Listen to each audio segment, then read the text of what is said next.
Que nós possamos fazer de fato uma sala, um espaço, um cômodo em nossos corações para o Senhor Deus habitar. Mas não se engane, que Ele tem acesso a todos os outros cômodos do seu coração, tá bom? Não podemos particionar, dividir a nossa vida deixando um espaço para Ele. Mas no primeiro momento é bom que você construa no seu coração um espaço para Deus habitar. Aí depois você abre todas as outras portas para Ele entrar. Amém? Irmãos, pastor Sérgio tirou uns dias para descansar, está de férias hoje, próximo domingo ele estará aqui conosco. Pastor João também tirou uns dias para descansar, ficará 2 domingos fora, volta no domingo 7, aqui né, para o domingo, mas para o office eu acho que ele volta antes do 7. Peço que vocês orem pelas famílias dos dois, para que eles consigam não só se retirar, mas também de fato descansar psicologicamente. Vivemos tempos muito difíceis onde o cansaço psicológico ou o cansaço emocional tem tirado as energias físicas dos pastores ao redor do mundo. Por favor, ore pelos pastores de vocês para que eles tenham descanso, não só físico, mas também físico, mas o principal, descanso psicológico e emocional. Amém? Tá bom, hoje nós vamos seguir o nosso mês missionário. Vamos falar sobre evangelizar não é uma opção. Discipular alguém não é uma opção. Falar de Jesus para alguém não é uma opção. É uma ordem, um requerimento do Senhor Jesus. Nós vamos ler Mateus 28. Abra sua Bíblia, ligue a sua Bíblia, por favor, em modo avião. Mateus 28, texto clássico da Grande Comissão. Nós vamos ler do versículo 16 para frente. Mateus 28, 16. Nós vamos tentar entender o que é evangelizar alguém, ou o que é discipular alguém. Que por algum motivo nós desassociamos essas duas palavras, mas elas teologicamente, biblicamente, elas podem dizer a mesma coisa. E através da ordem que o Senhor Jesus deu a nós, aos discípulos, investigando o texto, nós vamos chegar à conclusão de como o Senhor Jesus quer que seja feito. Vamos ler. Versículo 16, Mateus 28, diz assim: Os 11 discípulos foram para a Galiléia, para o monte que Jesus lhes indicara. Quando o viram, o adoraram, mas alguns duvidaram. Então Jesus aproximou-se deles e disse: Foi-me dada toda a autoridade nos céus e na terra. Portanto, vão e façam discípulos de todas as nações, batizando-os em nome do Pai, em nome do Filho, em nome do Espírito Santo, ensinando-os a obedecer a tudo que eu lhes ordenei. E eu estarei sempre com vocês até o fim dos tempos. Vamos orar. Senhor Deus, a tua palavra foi lida e eu peço que ela faça o trabalho dela em nossos corações. Que o teu Santo Espírito prepare o ambiente, me dirija, abra as nossas mentes, para que a gente receba não só com a mente, mas também com o coração a tua palavra. Convença-nos, Santo Espírito. Convença-nos do que nós precisamos ser convencidos. E receba a honra, Senhor Jesus, porque afinal de contas é tudo pelo Senhor. Receba a honra que lhe é devida, em teu próprio nome, em nome de Jesus que nós oramos. Amém. Irmãos, falar de Jesus para alguém não é uma opção. Você não tem essa opção. Você precisa falar de Jesus para alguém. Na verdade, você precisa falar de Jesus. Ponto final. O que isso quer dizer? Quer dizer que a sua vida deve ser uma vida que fala de Jesus. Não uma vida que fica repetindo Claro, estratégias, cada um tem as suas, mas não é sobre uma vida que fica repetindo jargões ou frases de efeito, ou tipo, Jesus te ama e eu também, ou para onde você vai depois que você morrer, ou ó, se você está fazendo isso, está errado, hein? Jesus vai pesar a mão. Não é sobre isso. E tem um momento para isso. Mas quando eu digo que a sua vida deve falar de Jesus, a sua vida deve comunicar Jesus para as pessoas. Os seus atos, o seu jeito de ser, os seus temperamentos, até os que você acha que não são bons. Sim. Ao domá-los, você está comunicando alguma coisa para as pessoas que te conhecem. Então a sua vida deve comunicar Jesus. E através desse texto, nós vamos aprender com Jesus os 4 momentos, 4, digamos assim, etapas, ou 4 pontos. Mas eu preferi usar a palavra momento porque é um grande projeto de Deus dividido em 4 momentos. Os 4 momentos do que é evangelizar alguém, do que é discipular alguém. A gente tem a tendência a achar que evangelizar alguém é você ir para a pessoa e falar Jesus te ama. Isso não é evangelizar. A gente tem a tendência, quem é crente mais antigo, que fez muito evangelismo de rua, nós tínhamos o dia da evangelização. E aí a gente saía com um monte de papel nos bolsos, entregando para as pessoas. Isso não é evangelizar. Isso é também evangelizar. Mas isso não é evangelizar. Isso é uma parte.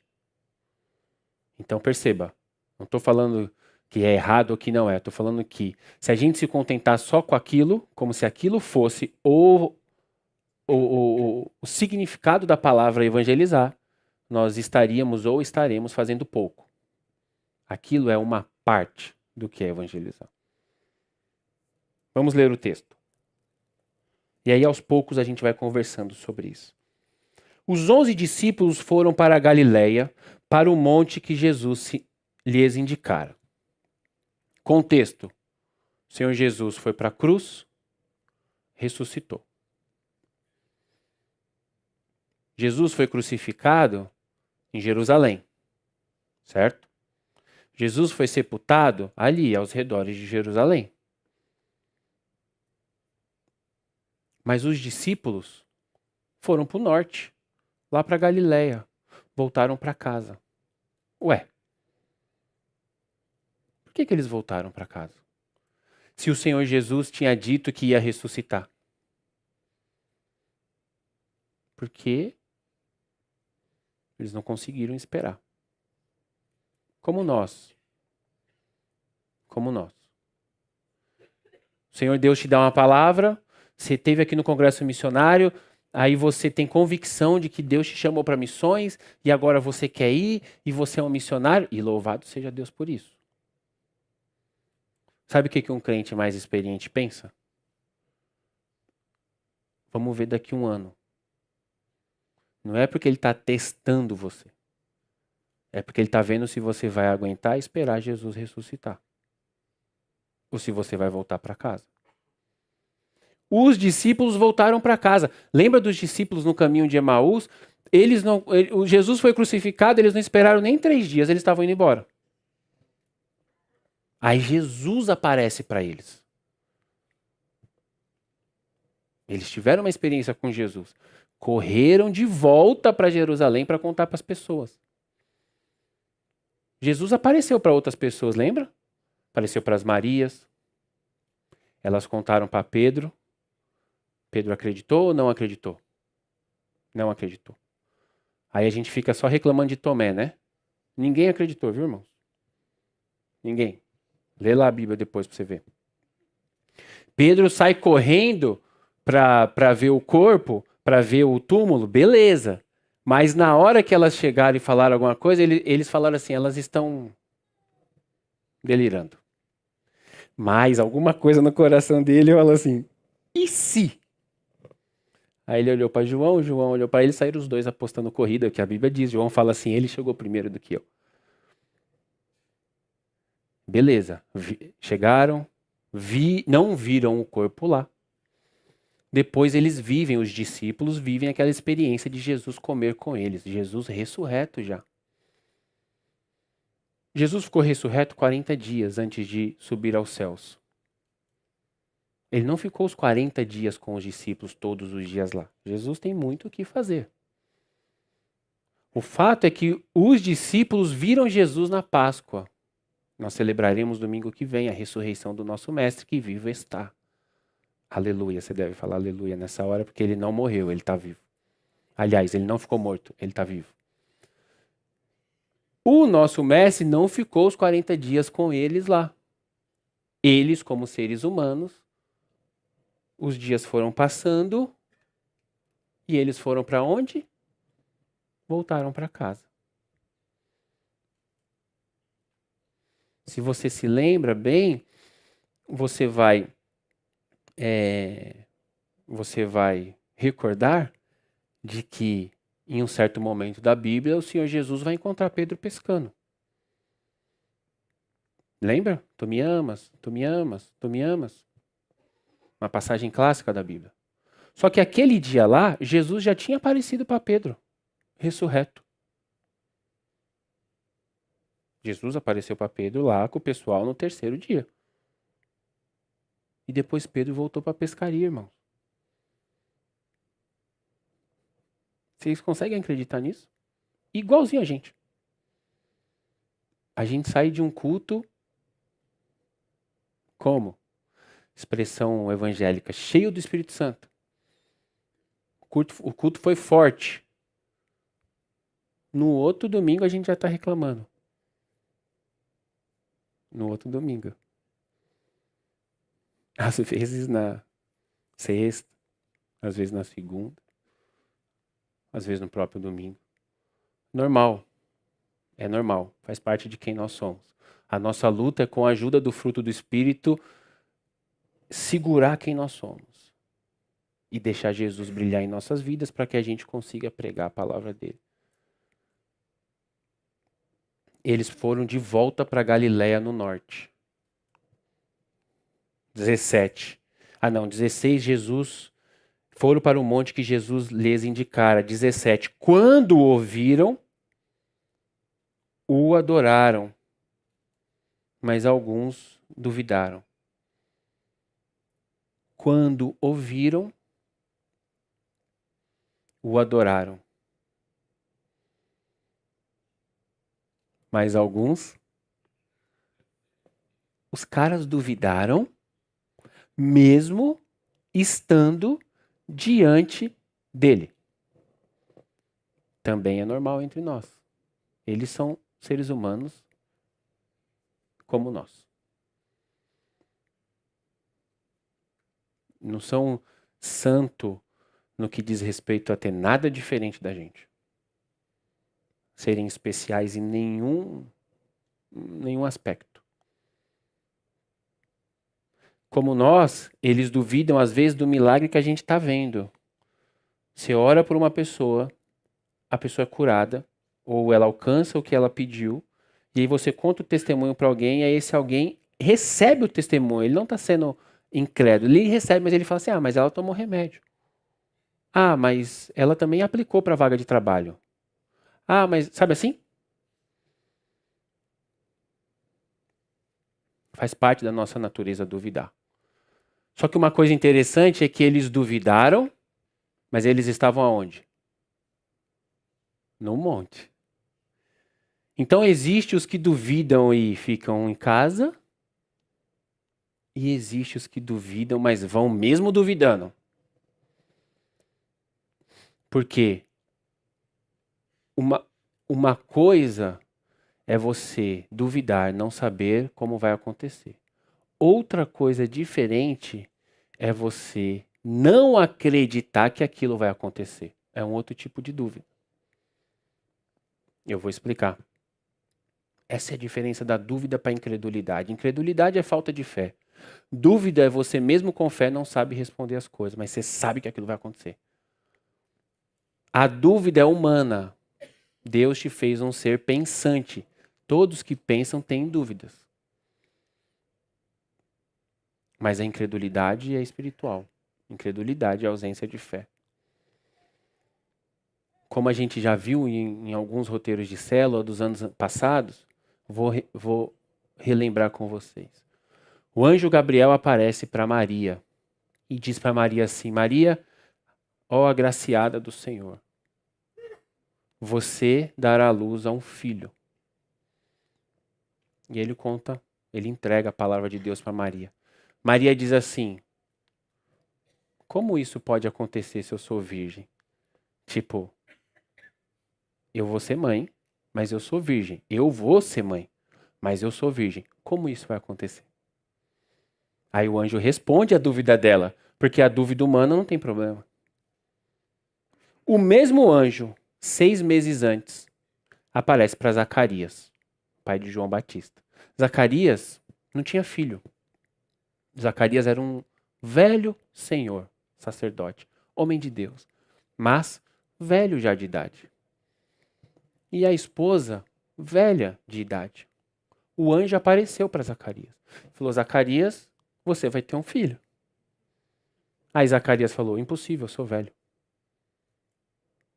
Tá vendo a diferença? Tipo assim, não tem como. Olha para mim. A Maria falou: olha para mim, tem como? Como será isso? O Zacarias falou: olha para mim. Não vai dar para isso acontecer. Então você pode ter recebido uma palavra no congresso de missões, uma palavra de Deus. E Deus fala assim: eu vou te usar na China. Vou te usar na América, na Coreia do Norte. Aí você fala: Deus, impossível, eu não falo mandarim, eu não falo coreano. Isso é incredulidade. Você acha que Deus não dá conta. A dúvida é, você recebe a mesma palavra e você fala: Senhor Deus, beleza, mas eu não falo mandarim, eu não faço ideia de como vai acontecer isso.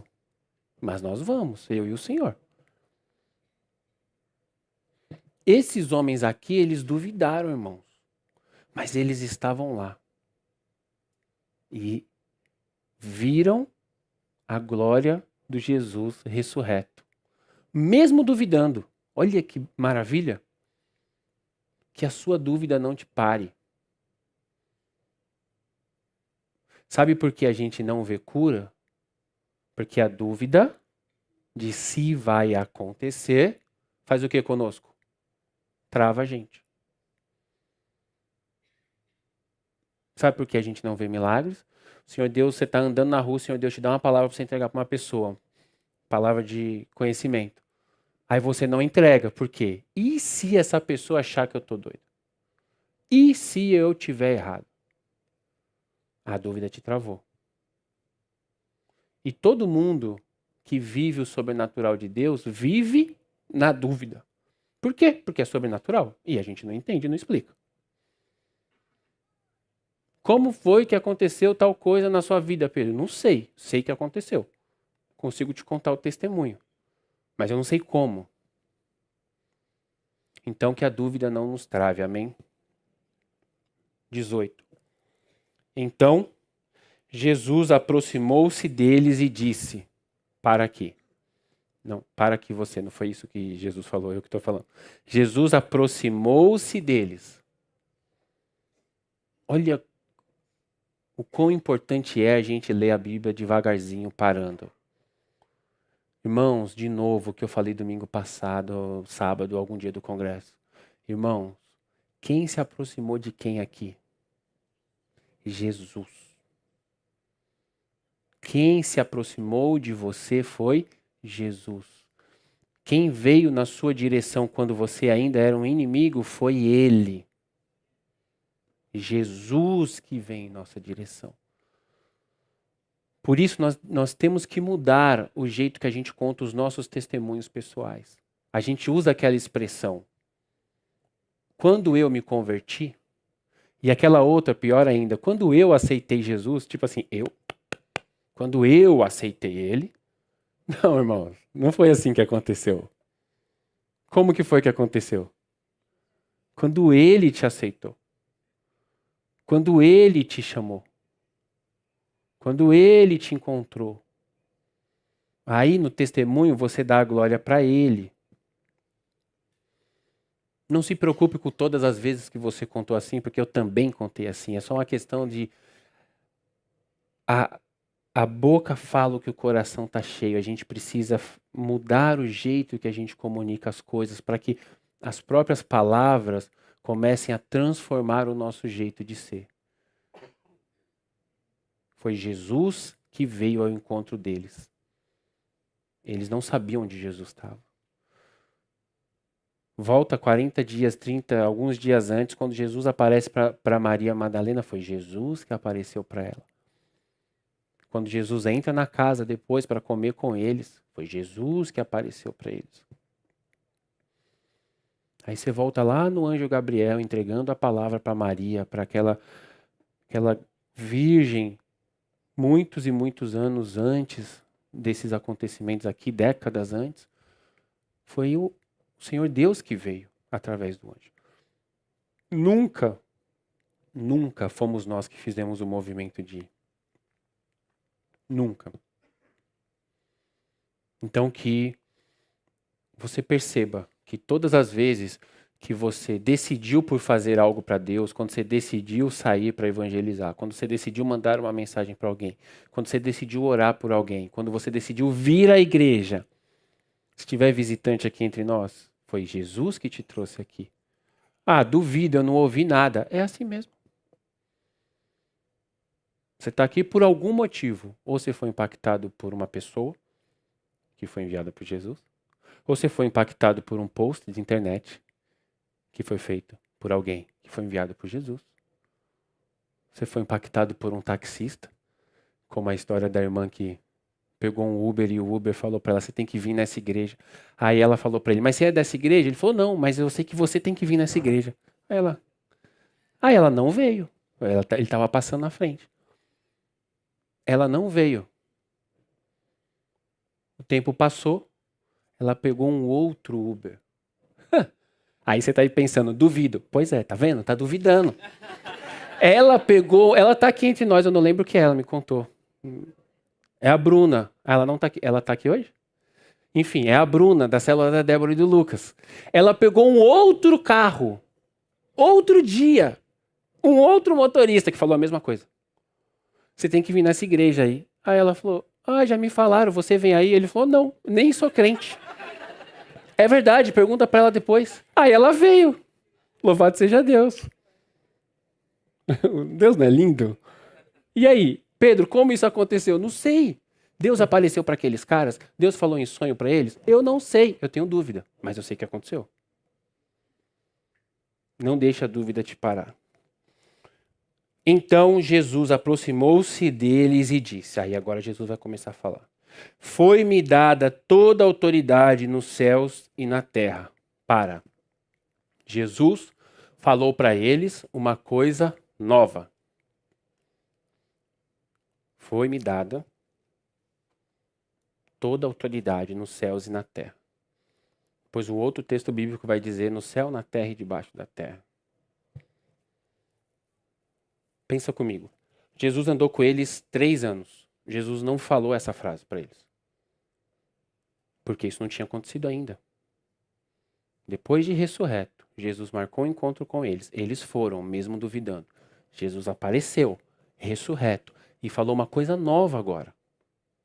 Foi-me dado todo o poder no céu, onde está o Pai, que isso é uma frase quase uma heresia, quase um pecado falar essa frase, eu tenho poder no céu, só ele pode falar, porque ele é Deus. Foi-me dado todo o poder no céu e na terra. Por que Jesus falou essa frase agora? Porque ele tinha acabado de vencer a morte. Lembra? Jesus ressuscitou. Através do misterioso, poderoso, aliás, grande poder de Jesus. O apóstolo Paulo chama de mistério. Tanto que ele fala assim, um texto bíblico. que o Senhor Deus me dê, ele falando para Deus, na verdade, então, Senhor Deus, me dê a condição de compreender o mistério do poder que ressuscitou Jesus dos mortos. Poder que trouxe a vida. Jesus adquiriu, Jesus homem, filho, né? Deus filho, adquiriu essa autoridade voltando da morte, ressuscitando. Onde Jesus venceu o diabo? Pergunta. Onde Jesus venceu o diabo? No deserto. No deserto. Então volta só um pouquinho na história. Eu estava lá na ressurreição, volta um pouco para o batismo de Jesus. Jesus é batizado. Aí ele é mostrado ao mundo como o Cordeiro de Deus que tira o pecado do mundo. Assim que ele sai da água, ele sobe a montanha e vai ficar no deserto. Sozinho. No deserto, o diabo aparece para ele e faz 3 tentações. Jesus vence as 3. Quando Jesus volta, ele volta com poder sobre quem? Com poder sobre quem? Sobre o diabo. Dali para frente, ele começa a expulsar os demônios. Dali para frente, ele venceu o diabo. Uma vez que ele venceu o diabo, ele compartilhou do poder dele com os discípulos e falou, agora vocês vão de 2 em 2 expulsando os demônios, porque vocês podem, porque eu já venci. Certo? Jesus venceu o diabo no deserto. E na cruz, Jesus venceu quem? Ninguém. Na cruz, Jesus pagou o preço. Para quem? Para Deus, irmãos. Esquece o diabo. O diabo já foi vencido. A cruz não tem nada a ver com o diabo. Na cruz, Jesus pagou o preço para o Pai. A Bíblia diz que ao Pai agradou moê-lo. Nossa, Pedro, que terrível. Pois é, o Pai sacrificou o Filho por causa de você. E um monte de crente achando que foi o diabo que mandou Jesus para a cruz. Foi Roma, que foram judeus. Nada disso, foi o Pai.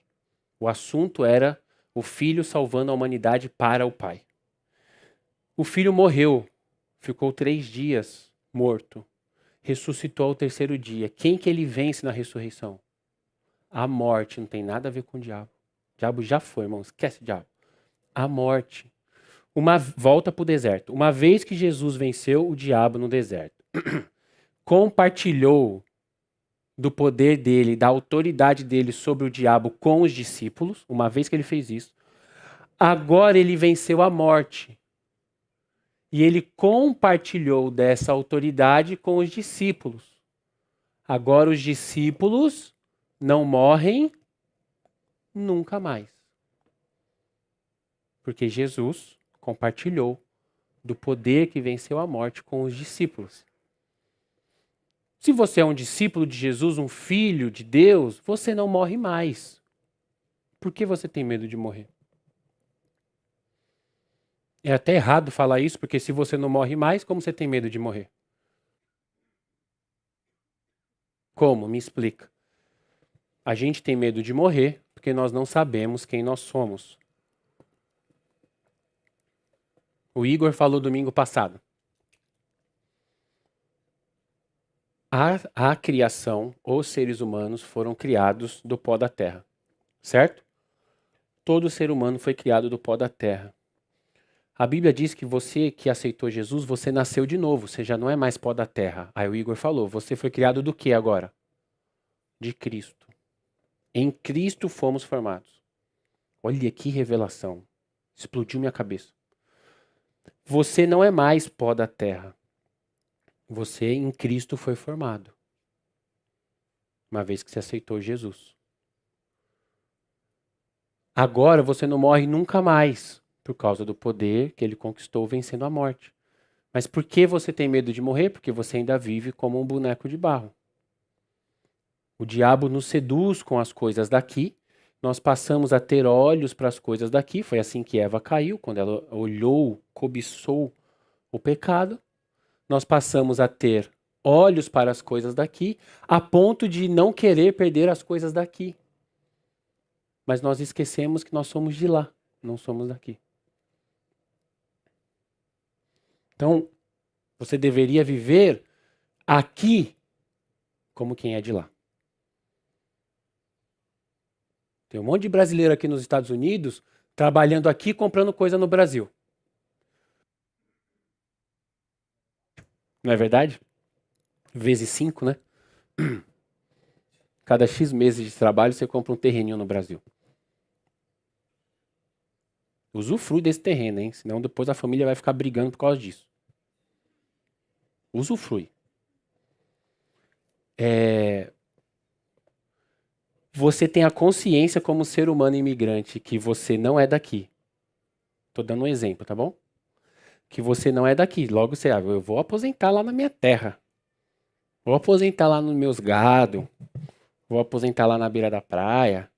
Porque você, na sua cabeça, você não é daqui. Você está trabalhando aqui para um dia se aposentar lá. Por que você não pensa assim com as coisas espirituais? E vocês também, que são jovens e não juntam nada. Por quê? A gente fica pensando só nas coisas daqui.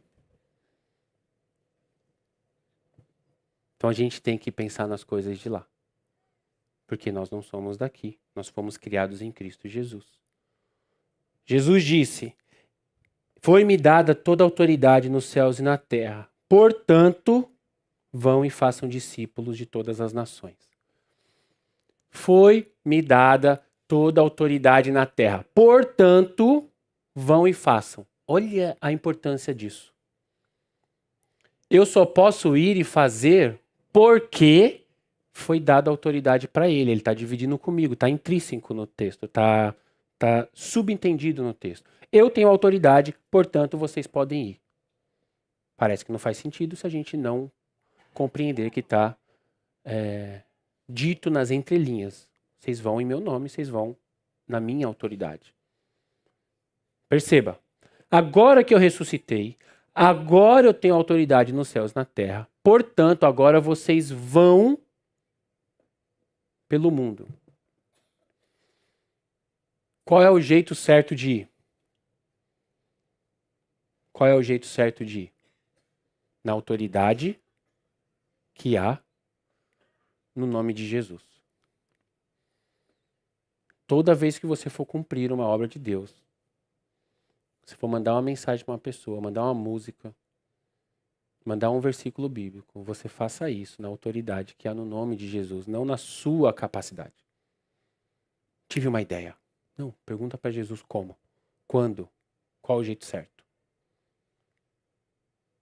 Porque é na autoridade dele que nós vamos e não na nossa. Portanto, já que eu tenho toda a autoridade, portanto, vão e façam discípulos de todas as nações. Duas coisas, vamos começar com nações. Nações não são países, nações são etnias. Etnias. Países mudam, ao longo dos anos o mapa vai mudando, os nomes dos países vão mudando. Tem países que não reconhecem outros países, a existência de outros países, certo? Então, se você é crente em um país que não reconhece aquele outro como país, você não precisa evangelizar aquele país, porque no seu mapa mundi, no mapa mundi do crente daquele país, aquela outra nação não reconhecida pelo país de origem não existe, então ele não vai nunca lá evangelizar. Então não é sobre países, é sobre etnias. Nós devemos evangelizar todas as etnias. Nós estamos em um país chamado Estados Unidos. Só no nosso microcosmos aqui, quantas etnias existem? Muitas.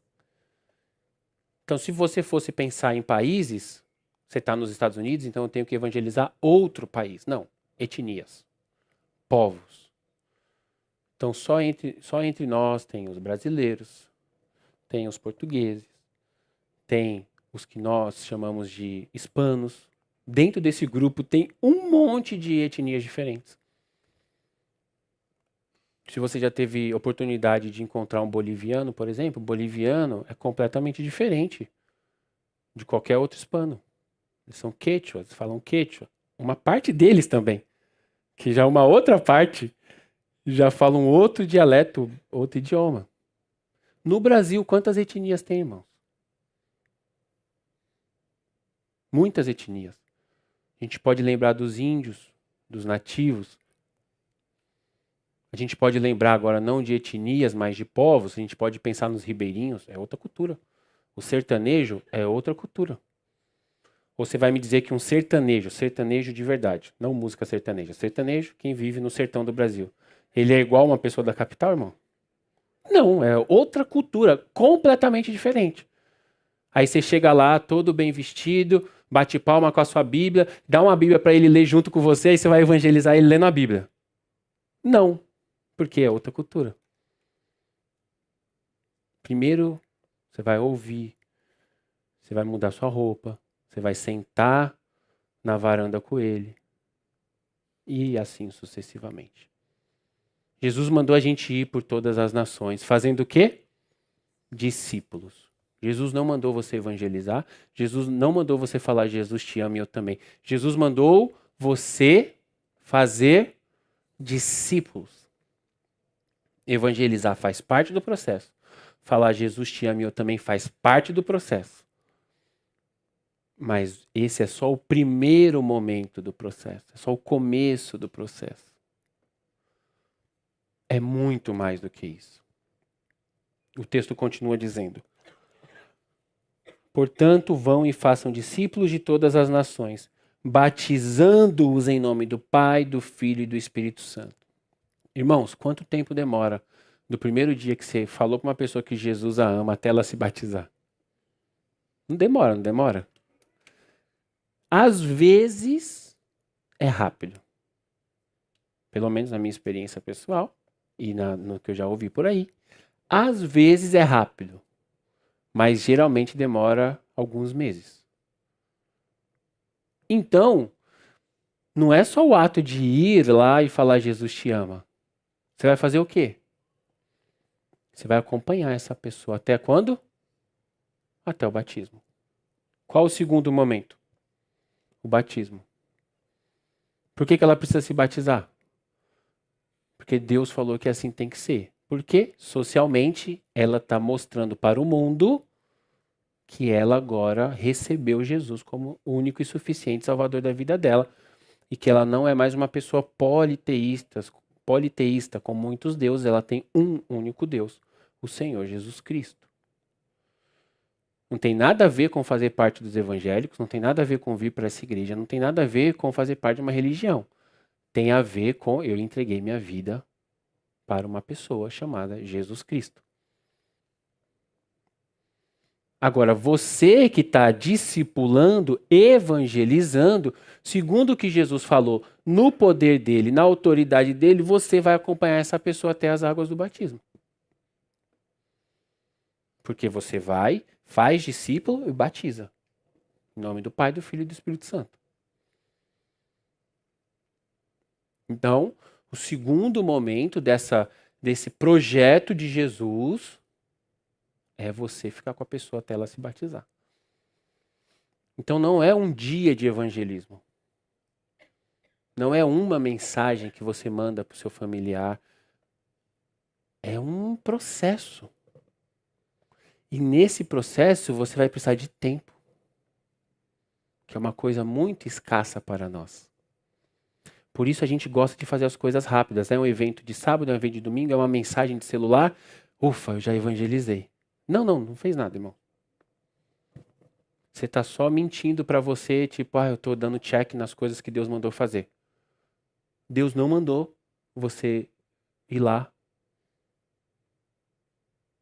jogar uma palavra e ir embora. Deus falou, faz um discípulo. Batiza esse discípulo. Pedro, mas o texto bíblico diz em outro lugar que um planta, um rega e um colhe. Exatamente. Existem processos. Deus não perde a palavra que você semeou na vida de uma pessoa. Por isso que eu fiz questão de falar. Fazer um evangelismo de um dia, mandar uma mensagem para uma pessoa, um versículo bíblico, não é errado, em nome de Jesus, não é errado. O que eu estou dizendo é que não é o que Deus pediu para fazer. É uma parte do que Deus pediu para fazer. E eu não quero que você, ao fazer uma parte, descanse achando que está tudo bem.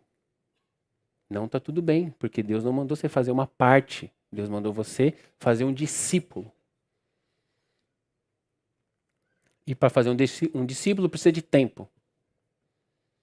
E precisa de mais uma coisa que nós também temos muito pouco interesse. Eu preciso ter tempo para passar com essa pessoa. E eu preciso passar tempo com essa pessoa. Ter tempo. Estar lá no tempo. Comunhão. Não existe cristianismo sem comunhão. Não existe cristianismo sem comunhão. Se você não chora junto, não sorri junto, não visita, não vai comer um bolo, não leva um bolo, não passa tempo junto, não... Agora, pensa, tá bom?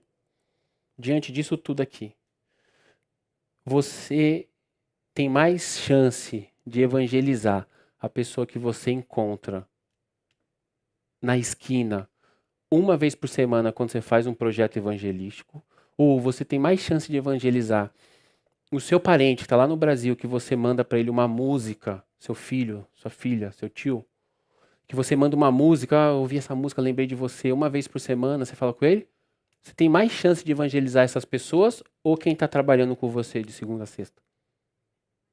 Quem está trabalhando com você de segunda a sexta.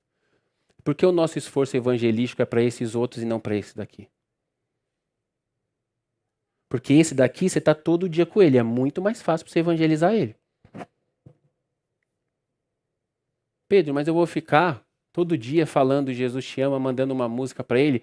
Eu vou ser um crente chato. Exatamente, você vai ser um crente chato. Se você é chato, você vai ser um crente chato. Agora, se você é uma pessoa legal, Jesus é a pessoa mais legal que eu conheço. Junta um legal com um legal, não dá um chato. Dá um mais legal ainda. O ponto é que nós estamos confundindo discipular, cumprir o ID, com falar Jesus te ama. Certo? Agora, se você passa intencionalmente um mês com essa pessoa trabalhando de segunda a sexta, e você intencionalmente está mostrando Jesus para ela, como? Nos seus atos. Nos seus atos. Você desculpa ela. Você ajuda no que ela precisa. Você perdoa ela. Aí você perdoa de novo. Aí você dá mais uma chance. Aí você atende o celular ao lado dela, falando com a sua esposa. E você de fato é um homem, como Deus quer que você seja. Aí essa pessoa vai ficar assim impressionada. Nossa. Aí você um dia, intencionalmente, porque aconteceu, você pede desculpa pro seu filho na frente dele. Oxi, você pede desculpa pro seu filho? Mas o guri tem 12 anos de idade. Ah, pois é, porque eu aprendi assim, Jesus me ensinou, porque Jesus me desculpou também. Eu erro.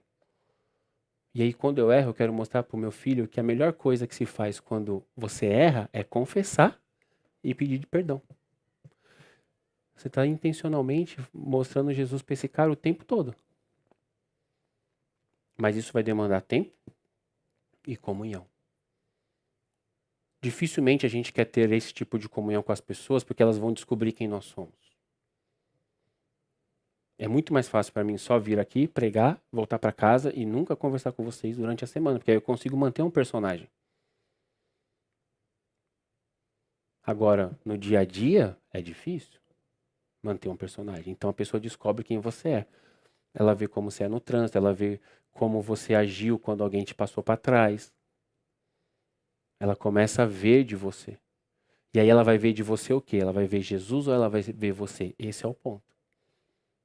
Continua. Batizando em nome do Pai, do Filho e do Espírito Santo, ensinando-os a obedecer a tudo que eu lhes ordenei. O terceiro movimento. O primeiro é você vai fazer discípulo. O segundo você vai batizar. O terceiro você vai ensinar essa pessoa. Depois de batizar, logo não para no batismo. Até quando você vai evangelizar essa pessoa? Para sempre. Ou até ela ir embora. Porque ela vai crescer e aí ela vai começar a cuidar de outras pessoas. Mas o que Jesus está falando é, eu tenho autoridade. Com a minha autoridade vocês vão falar de mim para as pessoas, vocês vão batizar as pessoas, vocês vão ensinar as pessoas depois do batismo. Porque a pessoa quando se batiza, ela nasce de novo, não nasce? Quando ela nasce um adulto ou uma criança? Uma criança, ela precisa ser ensinada. E quem vai ensinar? Você, foi você que levou para o batismo.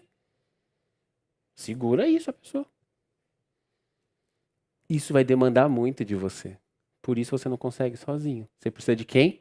Jesus. Por isso que antes dele te dar a ordem, ele falou, eu tenho autoridade. Aí vocês vão. Então você vai falar de Jesus para as pessoas. Você vai batizar as pessoas e você vai ensinar as pessoas. Mas olha que interessante, ele diz, você vai ensinar a obedecer tudo que eu te ordenei. Você vai ensinar para a pessoa o que Jesus ordenou para quem? Para você. Presta atenção. Você vai ensinar para a pessoa aquilo que Jesus está falando com quem? Com você. Vocês têm medo de responder? Pode responder, não tem problema de errar não, não é? Você não vai perder dinheiro se você errar. Ó, você só vai conseguir ensinar se você estiver aprendendo. De quem? De Jesus. Se você não estiver aprendendo de Jesus, você vai ensinar o que para a pessoa? De você. Aí você não vai formar um discípulo de Jesus, você vai formar um discípulo de quem? De você. Aí você começa a ficar bravo quando eles trocam de igreja, porque o discípulo é seu. E se o discípulo é de Jesus? Lá na igreja, lá fala de Jesus, fala, eles creem em Deus Pai Todo-Poderoso, que mandou o Filho, nasceu de uma virgem, o Filho morreu, ressuscitou, subiu ao céu. É nesse nome que vocês são batizados? Sim. Então pode ir, irmão.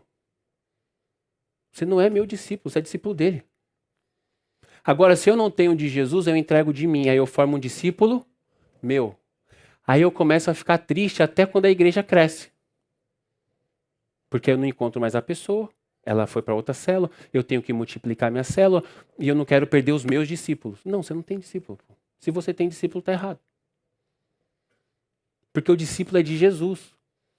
Então, a melhor coisa para o pai, eu acredito, não cheguei nessa fase ainda, é você ver o seu filho e a sua filha como homens e mulheres de Deus, atuantes na sociedade, capazes de pensar, raciocinar, tomar decisões, não aceitarem ser subjugados pelos outros, né?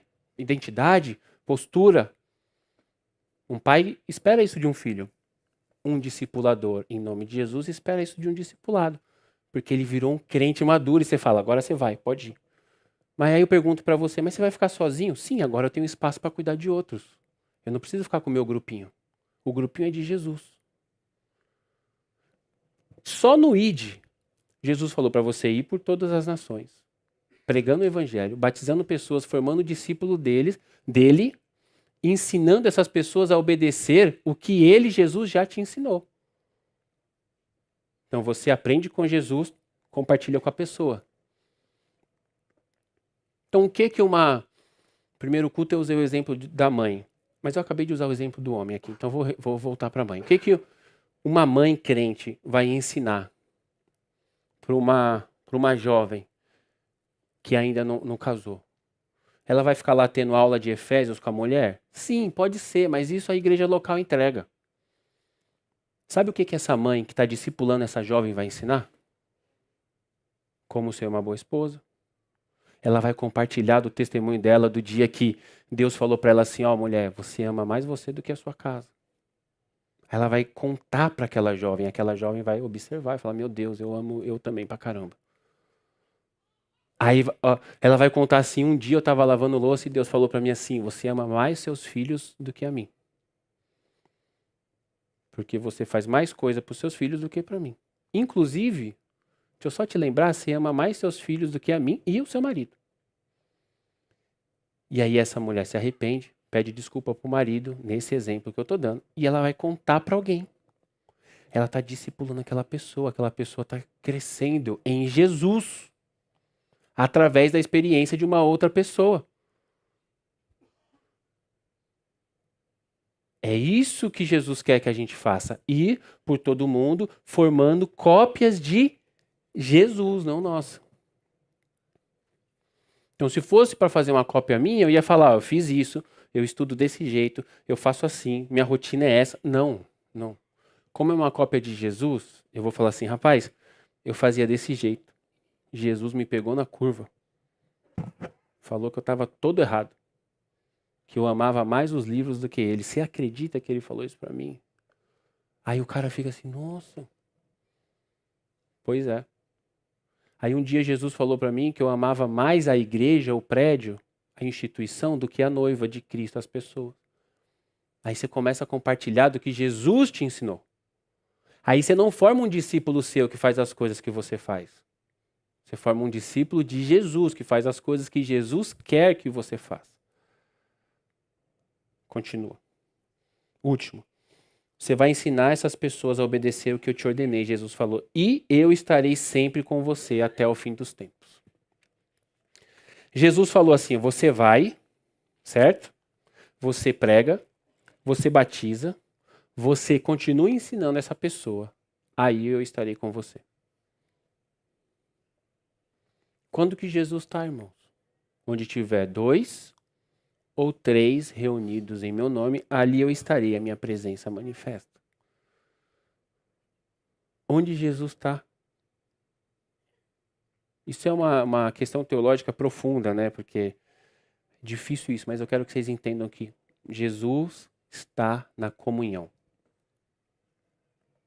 Tá bom? Jesus, que tem toda a autoridade, que nos mandou ir, ele está na comunhão dos santos. Quando você está lá mostrando-o para alguém, quando você está discipulando, evangelizando, pregando, chame como você quer chamar. Quando você está lá falando com alguém sobre ele, ele está. Mas como ele está? Aliás, pergunta. Vocês acreditam que Jesus ressuscitou? De corpo, assim, o corpo dele ressuscitou? Beleza, onde que está esse corpo dele? Então, ou seja, a pergunta é, onde ele está? Nosso coração não vale porque o corpo dele não está aqui. Você acredita que o corpo dele ressuscitou? O corpo? Sim? Esse corpo está em algum lugar, ressurreto, andando. Ou não? Pessoal, a base da nossa fé é a ressurreição. Jesus ressuscitou e falou, toca aqui, rapaz. E ainda para fazer uma piada, Jesus pediu um pão para comer. Um peixe, na verdade. Comeu ou não comeu? Então ele tem corpo ou não tem corpo? Onde ele está? No céu. Ufa, Jesus Cristo, aleluia. No céu, reinando absoluto à direita de Deus, irmão. Nosso rei reina absoluto. Ele tem todo o poder no céu, na terra e debaixo da terra. E diante do nome dele, todo joelho se dobrará. Lembra disso? Mas esse mesmo Jesus falou que estaria conosco quando nós estivéssemos evangelizando. Como? Espírito Santo. Espírito Santo. Atos 1:8, na sequência desse texto aqui, Jesus está indo para a glória. Lembra disso? Atos 1:8, Jesus está indo para a glória. Antes disso, os discípulos... Eu vou ler. Atos 1:8. Vou ler o 7 para contextualizar. Ele, Jesus, lhes respondeu. As pessoas perguntaram, Jesus, você está indo? Quando que você volta para matar todo mundo e implementar o reino na terra? Era isso que eles queriam. Igual a gente, tá bom? Presta atenção. Tem gente aqui, eu não estou mandando direto porque eu não conheço. Tem gente entre os crentes que desejam que os outros morram para que a gente, crente, tome o poder e controle tudo. Tá errado, tá bom? Isso não é cristianismo. Isso não é reino de Deus. Frequenta a classe Entendendo o Reino de Deus. É sério. Vocês vão entender o que é o reino de Deus. O reino de Deus está em nós para a gente impactar o mundo, não fora. Tá bom? Dentro para fora. Eles perguntaram para Jesus, quando que você vem? Aí Jesus falou assim, 7. Não lhes compete saber os tempos ou as datas que o Pai estabeleceu pela sua própria autoridade. Ou seja, não vou contar para vocês. 8. Mas, ele vai responder uma coisa que ninguém perguntou. Que é isso que Jesus faz o tempo todo. Ele nunca responde o que você pergunta, porque ele é Deus. Você que tem que ouvir o que ele tem para te falar. E você fica aí fazendo um monte de perguntas para Jesus. Mas receberão poder quando o Espírito Santo descer sobre vocês. E serão minhas testemunhas, Jerusalém, Judéia, Samaria, confins da terra. No nosso texto base, Jesus falou, eu tenho autoridade no céu e na terra, por isso vocês vão. Vocês vão pregar, vocês vão batizar, vocês vão ensinar, vocês vão formar discípulos. E eu estarei com vocês. Como que eu estarei com vocês? Através do Espírito Santo. Aí, poucos momentos depois, antes de ir embora, ele falou assim: vocês receberão poder quando o Espírito Santo descer sobre vocês. E serão minhas testemunhas. Só dá para ser testemunha se tem o Espírito Santo. Os dois textos se encaixam, vocês estão percebendo? Vocês vão ser minhas testemunhas, o texto que a gente leu. Vocês vão ser minhas testemunhas, eu estarei com vocês. Aí ele fala, para ser minhas testemunhas, vocês precisam do Espírito Santo, vocês precisam de mim. Para ser minhas testemunhas, vocês precisam de mim. O que você precisa para formar um discípulo de Jesus? Do Espírito Santo. Tendo o Espírito Santo, você não vai formar um discípulo seu. Você vai formar um discípulo de Jesus. Amém? Vamos orar. Papai, em nome de Jesus Cristo, nós queremos cumprir a tua ordem. Nós sabemos, Pai, de algum dos nossos erros. Eu confesso o nosso erro como igreja de gostarmos demais desse mundo. Como igreja geral, de investirmos em nós mesmos e pouco nos outros. De nos preocuparmos demasiadamente com os nossos eventos e pouco com vidas e pessoas. Perdoa-nos, Senhor. Perdoa-nos. Purifica a igreja nos Estados Unidos, purifica a igreja brasileira, purifica a igreja no Brasil. Perdoa-nos, Senhor. Mas nós queremos acertar, Pai. E nós carecemos do Teu Santo Espírito. Por favor, enche-nos com Teu Santo Espírito. Conduza-nos na missão de pregar o Teu Evangelho e formar discípulos de Jesus e não nossos. Que a gente viva uma geração menos egoísta e egocêntrica. Que a gente viva uma geração que vai apontar para o Senhor e não para nós mesmos. Que a gente viva uma geração, Pai, que tem prazer em ser fã do Senhor e não fã de outras pessoas. Que a gente viva uma geração que não importa quem pregue, quem toque, importa que o Senhor será exaltado. Senhor, encha-nos com Teu Santo Espírito, ajuda-nos a compartilharmos do amor de Jesus e não do que a gente acha. Que de fato a gente possa impactar o mundo amando as pessoas e falando do pecado, da justiça e do juízo para todas elas. Coloque em nossos corações alegria e contentamento na Tua obra e que de fato o Senhor receba a glória que lhe é devida. Que nós possamos fazer parte do que o Senhor está fazendo para entregarmos ao Senhor o resultado do Teu trabalho. Nós queremos fazer parte, eu quero fazer parte, Senhor. E que no final de tudo, todas as coroas sejam entregues aos Teus pés e que o Senhor receba toda a honra, toda a glória e todo o louvor. Eu peço a Tua bênção e a Tua graça sobre essa igreja.